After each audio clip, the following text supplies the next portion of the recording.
Frank for another segment of Frankly Green Bay, where I showcase some of the most creative people from northeastern Wisconsin. This week I got one of my faves, Mr. David Pilz. He started Studio Sound Productions back in the 70s.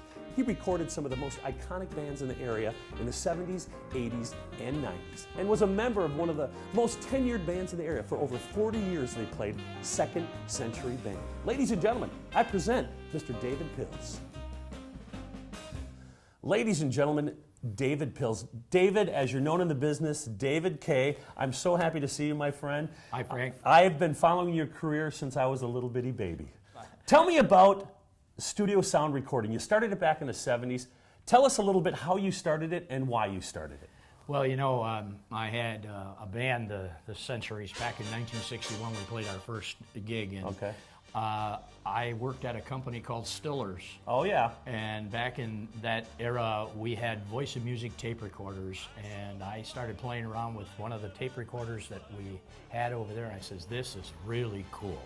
I says, I can actually record myself. So we would have celebrities come into Stillers on occasion, and I would record them. That's what really got me started. Okay. And so I ended up buying a Sony half-track recorder, 7-inch reel-to-reel analog, blah, blah, blah, that kind of stuff, you know. And I started recording my band, which is what I thought was really cool. And I started just adding equipment. Met a guy by the name of Mark McCall who worked with WDZ. Okay. And we got together. He had another Sony beautiful half-track recorder.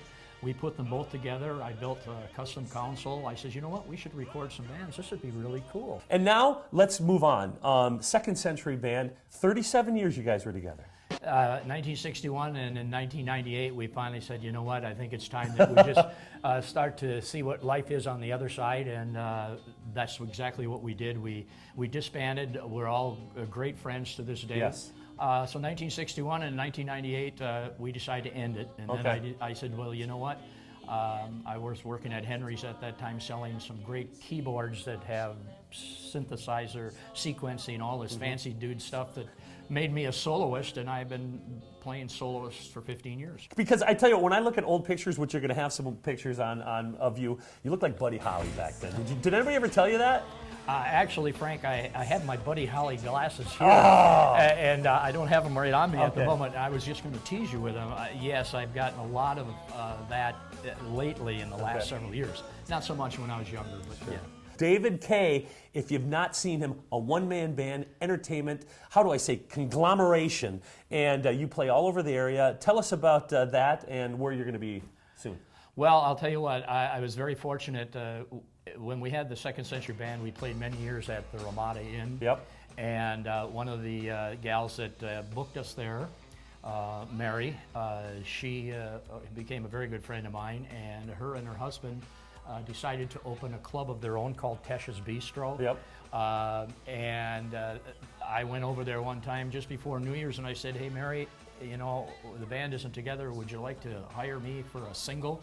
I'd really appreciate you giving me a shot. And she looked at me and she says, you're only one of you? I said, yes, but I sound like a whole band, hopefully. And that started. I worked with them for 4.5 years, and the place was sold, and the Holiday Inn heard about me. Yeah.